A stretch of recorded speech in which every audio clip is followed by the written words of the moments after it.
এই মুহূর্তে আমি আছি বেলেঘাট অঞ্চলের পূর্ব কলকাতা সার্বজনীন দুর্গোৎসব পুজো কমিটির মণ্ডপের কাছে।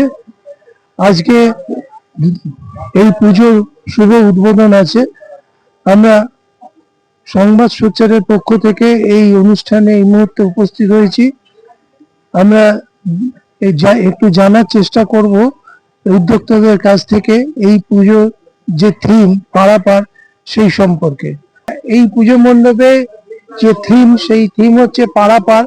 আমরা এই বিষয়ে এর আগেও খবর করেছি যে কি কারণে পাড়াপাড় নামটা নেওয়া হলো, এই থিমটা নেওয়া হলো। আমাদের সামনে শিল্পী উপস্থিত আছেন যার মস্তিষ্ক প্রসূত এই পাড়াপাড়ের থিম। তো তার নামটা আগে জানার চেষ্টা করবো। দাদার নামটা? আমার নাম হচ্ছে শানু হালদার। আমি বেহালা থেকে বিলং করি এবং বেহালার ওখানেই থাকি। আমার স্টুডিও আছে গড়িয়াতে। হ্যাঁ, তো সেই স্টুডিও এবং সেই গড়িয়ার খাল বিল, হ্যাঁ, সেগুলো দেখে অনেকটা সময় আমার কাটে। এই পাড়াপাড় আইডিয়াটা কি জন্য মাথায় এলো আপনার, এবং এটার মধ্যে দিয়ে কি বোঝাতে, কি তুলে ধরতে চাইছে? হ্যাঁ, তো আমি প্রথমে বলি যে আমি গড়িয়া, যেহেতু আমার স্টুডিও, এটা এডিট করে আছে। তো আমার স্টুডিওটা গড়িয়ায় থাকার ফলে তো সেখানের খাল বিল এগুলো দেখে অনেকটা সময় আমার কাটে এবং সেখানের খালটি আমি পরে ওই খাল সম্পর্কে একটা কৌতূহল জাগে যে এই ক্যানেলটা বা এই খালটা কোথা থেকে তার উৎপত্তি, কিসের সূত্র। তো তখন আমি এই খালটা নিয়ে পড়াশোনা করতে গিয়ে এবং ঘোরাঘুরি করতে গিয়ে জানতে পারি যে এটি আসলে আদিগঙ্গা। হ্যাঁ, যে আদিগঙ্গা কিনা এখন নর্দমার মতো পরিস্থিতি এবং সেটিকে নিয়ে আমি আমার মাস্টার ডিগ্রি ইউনিভার্সিটিতে একটা সিনপসিস পেপারও তৈরি করি। হ্যাঁ, এবং ক্রিটিক্যাল অ্যানালাইসিসের পেপার করি। তো তখন আমার কোথাও গিয়ে মনে হয় যে এই থিমটা নিয়ে কাজ করা যেতে পারে। হ্যাঁ, দুর্গাপুজো। তো এটা হচ্ছে আমাদের এই থিমটার সূত্রপাত বলা যেতে পারে। তখনই আমার মনে হয়েছিল এবং পরবর্তীকালে ওই আদিগঙ্গাকে নিয়ে আরো পড়াশোনা, চৈতন্য ভগবত, কাশীনগর বৃত্তান্ত, হ্যাঁ, এবং নানান রকম পুস্তকের মাধ্যমে, গ্রন্থের মাধ্যমে আমরা শুধু তার স্মৃতিটুকুই পাই। হ্যাঁ, এবং লোককথা এবং ভাটিয়ালি গানের মধ্যে তার শুধু বিস্মৃতিটাই পাই বলা চলে। হ্যাঁ, সেই আদিগঙ্গাকে কিন্তু আমি পাই না। তো আমার মনে হয় যে এটাকে নিয়ে মানুষের মধ্যে পুনরুজ্জীবন ঘটানো বা সচেতনতা ঘটানো, হ্যাঁ, দরকার। তো সেই সূত্র ধরে আমাদের এই নারকেলডাঙ্গা মৈত্রী সংঘতে এই দুর্গাপুজো নামক আর্ট ইনস্টলেশনটি আমরা করি।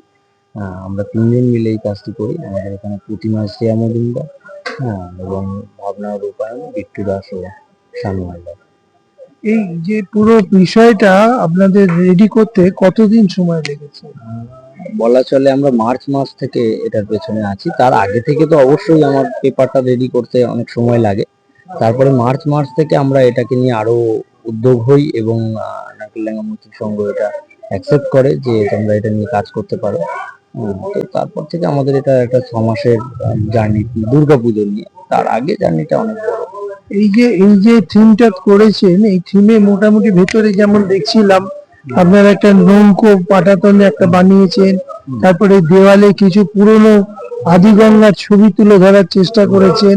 তো এই যে পুরো বিষয়গুলো কি কি জিনিস ব্যবহার করেছেন এর মধ্যে পুরোটাই বলা চলে বায়োডিগ্রেডেবল এবং রিইউজেবল। হ্যাঁ, প্রথমেই বলি যে এখানে সবই আহ, একদম জৈব পদার্থ, যেগুলো কিনা ফেলে দিলে তারা ডিজলভ হয়ে যাবে প্রকৃতির সঙ্গে। হ্যাঁ, সেই মেটেরিয়াল গুলোই আমরা ব্যবহার করি। হ্যাঁ, যেরকম বাঁশ, কাঠ, লোহা, আয়রনিক। আমি এক ধারে যেরকম মাটি ব্যবহার করেছি, আর এক ধারে সেরকম ইন্ডাস্ট্রিয়াল মেটেরিয়াল আয়রনও ব্যবহার করেছি।